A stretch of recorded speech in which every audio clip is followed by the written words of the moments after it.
Hello, good morning. Durga Pal ma'am की class में आप सबका स्वागत है। Welcome back to Durga Pal ma'am's class. आज की क्लास में हम पढ़ रहे हैं क्लास 5 का हिंदी वीणा से 6 चैप्टर चतुर चित्रकार। इसके प्रश्न उत्तर आज मैं आपको कराने जा रही हूँ। शुरू करते हैं। पहला प्रश्न है, चित्रकार की कौन सी विशेषताएं आपको सबसे अधिक अच्छी लगी और क्यों? मुझे चित्रकार का समय पर सही निर्णय लेना सबसे अच्छा लगा, क्योंकि अगर उसने ऐसा ना किया होता तो वो शेर का शिकार बन जाता। उसने संकट में जल्दी और समझदारी दिखाई और वो बच गया। दूसरा प्रश्न है, शेर ने चित्रकार को कायर डरपोक कहा। क्या आपको लगता है चित्रकार वास्तव में कायर और डरपोक था या चतुर और समझदार था? अपने उत्तर का कारण भी बताइए। चित्रकार शेर की पकड़ से आसानी से निकल गया था। शेर गुस्से में उसे कायर कह रहा था, लेकिन चित्रकार असल में चतुर और समझदार था। वह डरपोक होता तो कुछ नहीं कर पाता। उसने मुश्किल समय में खुद को संभाला भी और जीत भी हासिल की। तीसरा प्रश्न है, आपके अनुसार ऐसे कौन से कार्य हैं जिनका निरंतर अभ्यास करने से उनमें कुशलता बढ़ जाती है? चित्रकला यानी कि पेंटिंग आर्ट, मूर्तिकला, गीत संगीत, नृत्य, खेलकूद, चिकित्सा, वकालत जैसे कामों में लगातार अभ्यास करने से कुशलता बढ़ती है। वैसे मैं तो कहूँगी कि सारे ही काम ऐसे होते हैं जिनमें अगर हम लगातार कोशिश करते रहें, लगातार प्रैक्टिस करते रहें तो हमारी कुशलता उनमें बढ़ती है। जैसे पढ़ाई का ही क्षेत्र है या फिर हैंडराइटिंग सुधारनी है, लगातार प्रयास करने से ही सब कुछ अच्छा हो जाता है। अगला प्रश्न है, यदि झील के किनारे नाव ना होती तो चित्रकार शेर से अपनी जान बचाने के लिए क्या उपाय करता? इसमें मैंने आपके लिए 2 उत्तर लिखे हैं। आप कोई भी एक उत्तर पसंद करके लिख सकते हैं, जो भी आपको अच्छा लगे। पहला उत्तर है, नाव ना होने पर चित्रकार झील में कूदकर तेजी से दूसरी ओर तैर जाता या किसी बड़े पत्थर या झाड़ी के पीछे छिपकर शेर को चकमा देता। वह शेर को डराने के लिए जोर जोर से आवाज़ें भी निकाल सकता था ताकि शेर घबराकर दूर हो जाए। नाव न होने पर वह शेर से बचने के लिए किसी ऊंचे पेड़ पर चढ़ जाता और पास की मोटी शाखा तोड़कर रखता ताकि ज़रूरत पड़ने पर शेर को डराया जा सके। शेर आमतौर पर ऊंचे पेड़ पर नहीं चढ़ पाते हैं, तो इससे उसकी जान बच सकती थी। अगला प्रश्न है, नीचे दिए गए प्रश्नों के सबसे उपयुक्त उत्तरों पर तारे का चित्र बनाइए। स्टार बनाना है। पहला प्रश्न है, चित्रकार ने जंगल में किस स्थान पर चित्र बनाना शुरू किया? नदी के किनारे, पेड़ों के नीचे, सुनसान जगह पर, पहाड़ की चोटी पर। तो कहाँ बनाया था उसने चित्र? तो इसका सही जवाब है सुनसान जगह पर। अगला प्रश्न है, यमराज का मित्र किसे कहा गया है? शेर को, नाविक को, चित्रकार को, शिकारी को? किसे कहा गया है यमराज का मित्र? यमराज का मित्र कहा गया है शेर को। तीसरा प्रश्न है, चित्रकार ने शेर से अपने प्राण कैसे बचाए? धैर्य और चतुराई से, डर और घबराहट से, क्रोध और शक्ति से, अहंकार और गर्व से। कैसे बचाए थे उसने? धैर्य और चतुराई से। चौथा प्रश्न है, चित्रकार ने शेर को पीठ फेरकर बैठने के लिए क्यों कहा? ताकि वह शेर की पीठ का चित्र बना सके, ताकि वह भागने की योजना पूरी कर सके, ताकि शेर आराम से बैठ सके, ताकि शेर के साथ आंख मिचौनी खेल सके। क्यों कहा था उसने? उसने इसलिए कहा था ताकि वह अपनी भागने की योजना को पूरा कर सके। यहाँ आएगा स्टार। अगला प्रश्न है, सोचिए और लिखिए। नीचे दिए गए प्रश्नों के उत्तर लेखन पुस्तिका में लिखिए। चित्रकार जिस वातावरण में चित्र बना रहा था उसका वर्णन कीजिए। चित्रकार एक शांत और सुनसान जगह में झील के किनारे पर बैठ करके नदी, पहाड़, पेड़ पौधों के चित्र बना रहा था। पास में जंगल था, जंगल से बहुत सारे पशु पक्षी पानी पीने के लिए उस झील पर आते थे। वो चित्र बना ही रहा था, तभी अचानक वहाँ पर एक शेर पहुँच गया, जिसे देखकर चित्रकार घबरा गया था। अगला प्रश्न है, चित्रकार ने शेर को जंगल में चित्रकला का अभ्यास करने के लिए क्यों कहा?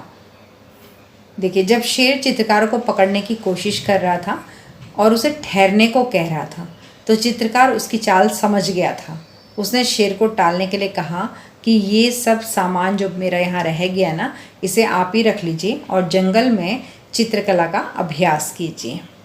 अगला प्रश्न है, आपको इस कविता की कौन सी घटना सबसे रोचक लगी? मुझे तो इस कविता में से एक ही घटना बहुत रोचक लगी है, जब चित्रकार शेर को कहता है कि तुम बैठ जाओ, मैं तुम्हारा चित्र बनाऊंगा, और शेर बड़े आराम से उकड़ू होकर उसके सामने बैठ जाता है। अगला प्रश्न है, चित्रकार ने शेर से बचने के लिए क्या किया?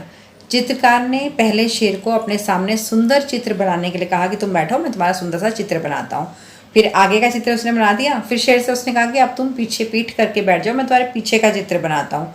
और जब उसने देखा कि शेर पीठ करके बैठा है, मेरी तरफ देख नहीं रहा, तो मौका देख करके वो चुपचाप झील के किनारे लगी नाव में बैठा और जल्दी से वहाँ एक डंडा पड़ा था, उसके सहारे नाव को चलाता हुआ दूर निकल गया। अगला प्रश्न है, अनुमान और कल्पना। चित्रकार ने शेर को जंगल का सरदार ये कहा है कविता के बीच में, जंगल के सरदार नाम से क्यों पुकारा है? देखिए, शेर तो वैसे ही जंगल का राजा होता है, जंगल का सरदार मतलब जंगल का राजा। चित्रकार उसे जंगल का राजा कह करके खुश करना चाहता था, ताकि वो खुश हो जाए और खुशी में उसकी बात मान ले और मुंह फेर कर बैठ जाए कि तुम मेरे आराम से चित्र बना लो, और चित्रकार को वहाँ से खिसकने का मौका मिल जाए। दूसरा प्रश्न है, यदि चित्रकार जंगल में रुक जाता और शेर से मित्रता करने का प्रयत्न करता तो क्या होता? देखिए, शेर एक हिंसक जंगली जानवर है, हिंसक है, वो मांस खाता है। ये निश्चित नहीं कि चित्रकार उससे कहेगा कि तुम मुझसे दोस्ती कर लो और वो दोस्ती कर लेगा, ऐसा कोई ज़रूरी नहीं। और फिर दोस्ती करने के बाद भी उस पर विश्वास नहीं किया जा सकता कि वो दोस्ती निभाएगा। हो सकता है कि उसे कब खाने की लालसा पैदा हो जाए, कभी भी चित्रकार को मार सकता था, घायल कर सकता था, उसको नुकसान पहुंचा सकता था। तीसरा प्रश्न है, यदि शेर को भी चित्रकला में रुचि होती तो वह कौन से चित्र बनाना पसंद करता? भाई, शेर रहता है जंगल में, अगर शेर को चित्रकला में रुचि होती तो वो क्या करता? या तो अपने परिवार का बनाता, अपने छोटे छोटे से बच्चों का बनाता, या जंगल के सुंदर दृश्य, या फिर जिस समय वो शिकार कर रहा है शिकार का चित्र बनाता, या फिर अपनी ताजपोशी का, जब उसको जंगल का राजा घोषित किया जाता है तो उस समय का चित्र वो बनाता। अगला प्रश्न है, यदि चित्रकार के स्थान पर आप होते तो शेर से बचने के लिए क्या करते? हम भी वही करते जो चित्रकार ने किया। अगर हम उसकी जगह पर होते, तो अगर मैं चित्रकार की जगह होती तो मैं भी उसी तरह से समझदारी से कोई ना कोई तरकीब निकालकर शेर से बचने की कोशिश करती। अगला प्रश्न है, भाषा की बात। कविता में से कुछ पंक्तियाँ चुन करके नीचे दी गई हैं, इनमें छिपे मुहावरे पहचानिए और उनके नीचे रेखा खींचिए। तो ये वाक्य हमें दिए हुए हैं, उसे देखकर चित्रकार के तुरंत उड़ गए होश। तो यहाँ पर जो मुहावरा है वो है होश उड़ जाना। अगला है, नदी पहाड़ पेड़ पत्तों का रह न गया कुछ जोश। यहाँ पर मुहावरा है जोश न रह जाना। अगला है, चित्रकार ने नाव पकड़कर ली जी भर के सांस। तो यहाँ पर जो मुहावरा है वो है जी भर कर सांस लेना। अगला वाक्य है, इधर शेर था धोखा खाकर झुंझलाहट में चूर। तो यहाँ पर जो मुहावरा है वो है धोखा खाना। अगला प्रश्न इसी प्रश्न पर आधारित है कि अब इन मुहावरों का प्रयोग करते हुए अपने मन से नए नए वाक्य बनाइए। तो पहला मुहावरा जो हमने वहाँ पर अंडरलाइन किया था वो था उड़ गए होश, होश उड़ जाना। इसका वाक्य है, अचानक सांप देखकर माया के होश उड़ गए। दूसरा, रह ना गया कुछ जोश, जोश ना रह जाना या जोश खत्म हो जाना। तो बार बार हारने पर खिलाड़ियों में जोश ना रह गया। अगला मुहावरा जो हमने ढूंढा था वो था ली जी भर के सांस। खोया पर्स वापस मिलते ही राहुल ने जी भर के सांस ली। अगला है, धोखा खाकर, दोस्त से धोखा खाकर सीमा ने आगे सब पर जल्दी भरोसा ना करने का निश्चय किया। अगला प्रश्न है, नीचे दी गई पंक्तियों को ध्यान से पढ़िए। इतने ही में वहां आ गया यम राजा का मित्र। चित्रकार चुपके से खिसका जैसे कोई चोर। जल्दी जल्दी नाव चलाकर निकल गया वह दूर। इन पंक्तियों में जिन शब्दों के नीचे रेखा खींची गई है वे क्रिया शब्द हैं जिन्हें आने या जाने के कार्य को बताने के लिए उपयोग में लाया जाता है। आ गया शब्द का प्रयोग अचानक आने को दर्शाने के लिए किया गया है। खिसका शब्द धीरे धीरे हटने या बिना किसी को पता लगे जाने का भाव प्रकट करता है। निकल गया शब्द तेजी से दूर जाने का संकेत देता है। मतलब इन तीनों शब्दों के एक खास अर्थ हैं। आने और जाने के कार्य को बताने के लिए इसी प्रकार के अनेक क्रिया शब्दों का प्रयोग किया जाता है। आगे दिए गए ऐसे ही क्रिया शब्दों का प्रयोग करते हुए अपने मन से वाक्य बनाइए। यहाँ पर हमें क्रिया शब्द दिए हुए हैं और इनके हमें वाक्य बनाने हैं। ये था आना, वह मेरे पास आया। निकल पड़ना, मैं साहसिक यात्रा के लिए निकल पड़ा। पहुंचना, वह 1 महीने के बाद कल घर पहुंचा। रवाना होना, ट्रेन ठीक 10 बजे भोपाल के लिए रवाना हुई। दाखिल होना, डॉक्टर जनरल वार्ड में दाखिल हुए। उड़ना, आज से चिड़िया का बच्चा उड़ने लगा है। प्रवेश करना, दादाजी ने बैठक में प्रवेश किया। फिसलना, असावधानी के कारण मैं फर्श पर फिसल गया। उपस्थित होना, तुम्हें कल सभा में उपस्थित होना है। खिसकना, गिरने से उसके कमर की हड्डी खिसक गई। अब अगला प्रश्न है, फिर उसको कुछ हिम्मत आई, देख उसे चुपचाप। उपर्युक्त पंक्ति को ध्यान से देखिए। यहाँ जिन शब्दों को रेखांकित किया गया है, उसको और उसे 2 को रेखांकित किया गया है, वे शब्द संज्ञा शब्दों क्रमशः चित्रकार और शेर के लिए आए हैं, है ना। आप जानते ही होंगे कि संज्ञा के स्थान पर प्रयोग किए जाने वाले ऐसे शब्दों को सर्वनाम कहते हैं। सर्वनाम किसे कहते हैं, अगर आपकी पढ़ना चाहते हैं तो बहुत आसान तरीके से मैंने इसका वीडियो बना रखा है। आप सर्च कीजिएगा दुर्गा पाल मैम की क्लास में, सर्वनाम के भेद परिभाषा आपको मिल जाएगा। बहुत ही सरल तरीके से मैंने उसमें सर्वनाम समझाया, आप वहाँ समझ सकते हैं। तो आगे प्रश्न है कि फिर शेर को चुपचाप देखकर चित्रकार को कुछ हिम्मत आई। फिर उसे चुपचाप देखकर उसको कुछ हिम्मत आई। तो आपको क्या करना है कि संज्ञा शब्द को हटाकर उसकी जगह पर सर्वनाम शब्द यहाँ पर लगाना है। यहाँ हमें 5 वाक्य दे रखे हैं जिनमें संज्ञा शब्द हैं और इन संज्ञा शब्दों के स्थान पर हमें सर्वनाम शब्दों का प्रयोग करते हुए वाक्य बनाना है। पहला है, फिर शेर को चुपचाप देखकर चित्रकार को कुछ हिम्मत आई। तो हम लिखेंगे, फिर उसे चुपचाप देखकर उसको कुछ हिम्मत आई। चित्रकार जल्दी जल्दी नाव चलाकर दूर गया। चित्रकार की जगह आ जाएगा वह, जल्दी जल्दी नाव चलाकर दूर निकल गया। चित्रकार नाव में बैठ गया, वह नाव में बैठ गया। शेर बहुत गुस्से में था, वह बहुत गुस्से में था। चित्रकार और शेर के बीच वार्तालाप हुई। तो उस ना लिख करके सीधा लिखा जाएगा उनके बीच वार्तालाप हुई। अगला प्रश्न है, कविता से कहानी। चतुर चित्रकार कविता में आपने शेर और चित्रकार की कहानी का आनंद लिया है। तो ये कविता, लेकिन वो पूरी कहानी के रूप में है। अब इस कहानी को अपने शब्दों में लिखिए। हमने कविता के रूप में पढ़ी है, अब इसे कहानी में लिखना है, गद्य में लिखना है। एक दिन एक चित्रकार जंगल की सुनसान जगह पर बैठकर चित्र बना रहा था। अचानक वहां डरावना शेर आ पहुंचा। चित्रकार घबरा गया, लेकिन तुरंत खुद को संभालकर बोला, आइए मैं आपका चित्र बनाना चाहता हूँ, आप जरा बैठिए। शेर उकड़ू बैठ गया और ध्यान से उसे देखने लगा। कुछ देर बाद चित्रकार बोला, चित्र तैयार है, अब पीठ फेर लीजिए ताकि पीछे का भी बना सकूं। शेर ने उसकी बात मान ली। मौका पाकर चित्रकार चुपचाप उठकर झील के किनारे रखी नाव में जा बैठा और तेजी से नाव चलाकर वहां से दूर निकल गया। शेर काफी देर तक उसी तरह बैठा रहा। जब पीछे देखा तो चित्रकार गायब था। गुस्से में उसने चिल्लाया, अरे डरपोक, कम से कम अपना सामान तो ले जा।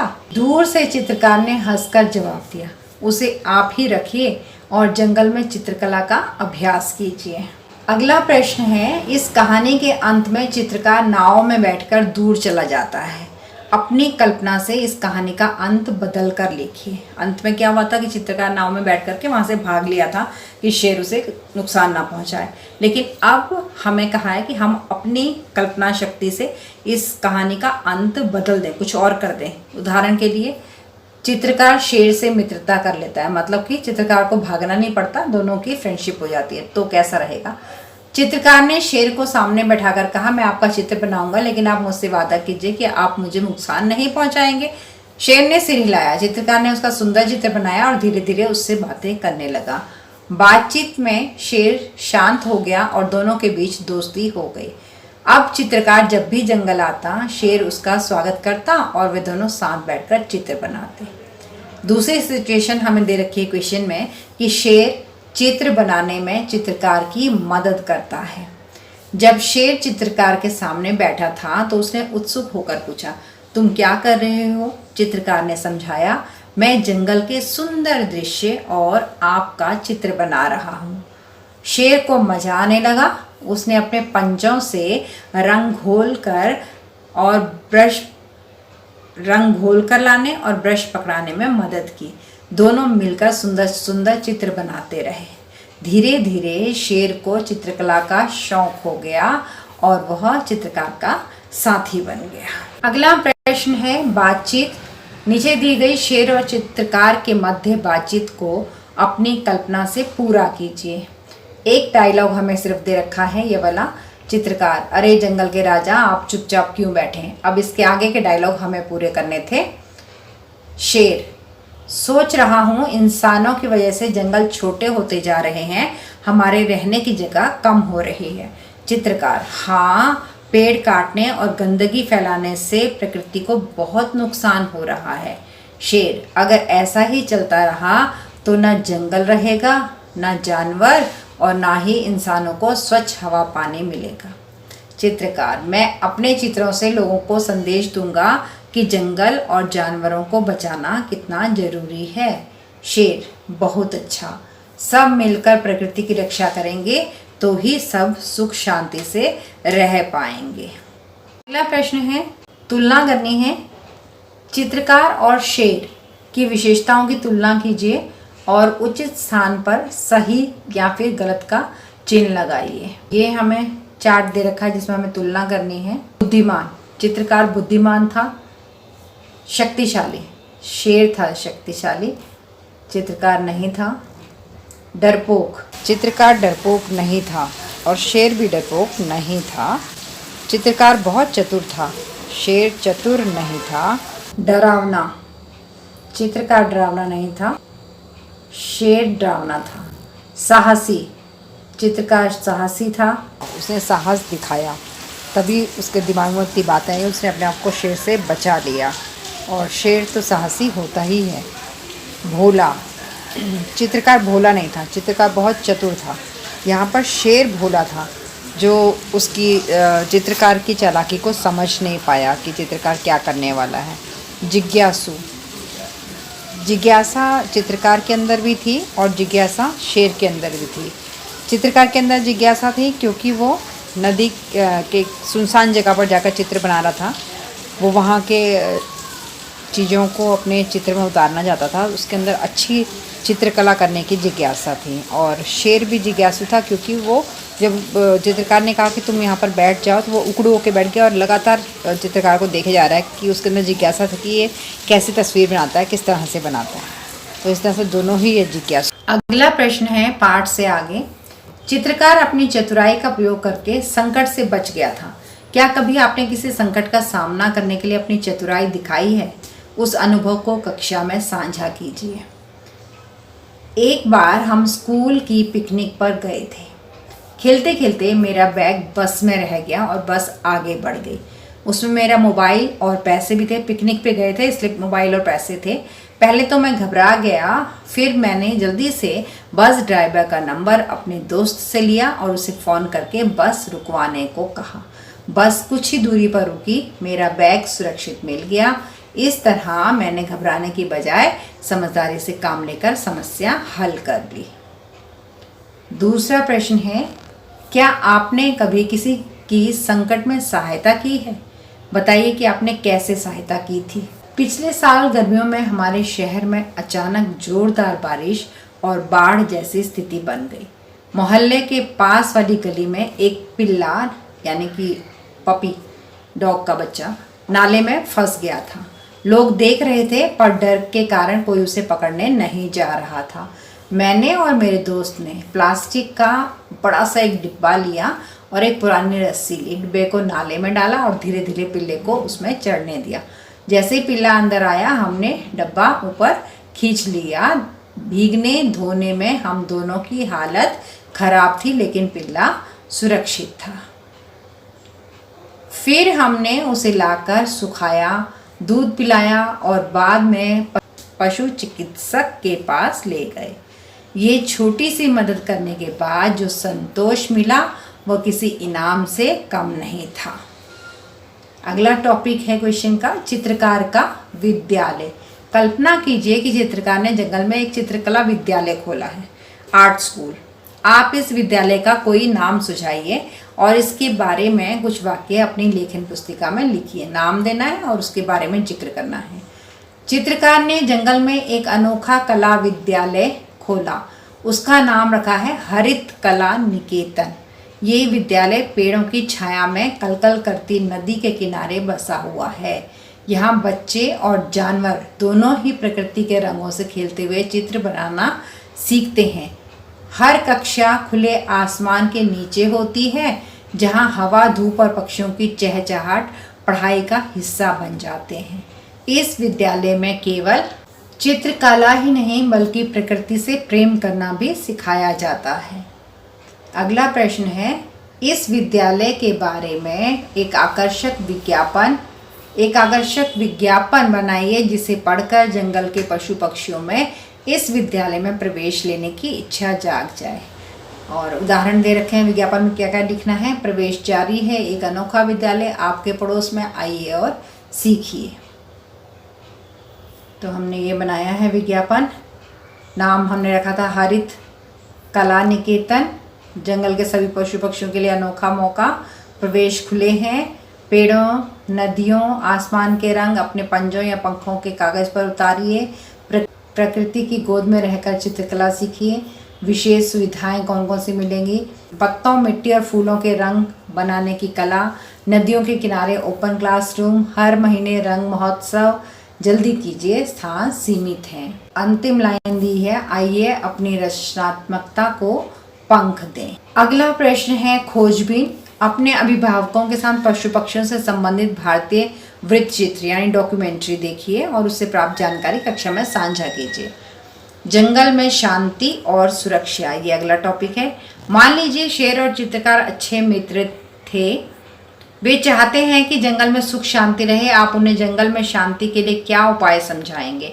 कम से कम 3 सुझाव आपको देने हैं अपनी कॉपी में लिखकर। तो जंगल में सुख शांति के लिए उन दोस्तों को निम्नलिखित सुझाव दिए जा सकते हैं। पहला है पेड़ पौधों की सुरक्षा। जंगल में सभी पेड़ों और पौधों की रक्षा करें, कोई भी पेड़ ना काटे, नए पेड़ लगाने का प्रयास करें। दूसरा सुझाव है स्वच्छ हवा और पानी। जल स्रोतों और नदियों को साफ रखें, कूड़ा कचरा ना फैलाएं और जानवरों के लिए पानी उपलब्ध कराएं। और तीसरा सुझाव है पशु पक्षियों की सुरक्षा। जंगल में सभी जानवरों को सुरक्षित रहने दें, शिकार ना करें और बच्चों को भी जंगल की सुरक्षा के बारे में जागरूक करें। पुस्तकालय में अपने शिक्षक की सहायता से पंचतंत्र या फिर कोई हितोपदेश में से उन कहानियों को ढूंढें जिसमें मनुष्य और पशु पक्षी आपस में बात कर रहे हैं। अब है आज की पहेली। चित्रकार जिस जंगल में था वहाँ कौन कौन से पेड़ हो सकते थे? आइए इस पहेली से पता लगाते हैं। इस पहेली को इसी कविता के कवि ने रचा है। अपने समूह में मिलकर पहेली बूझिए।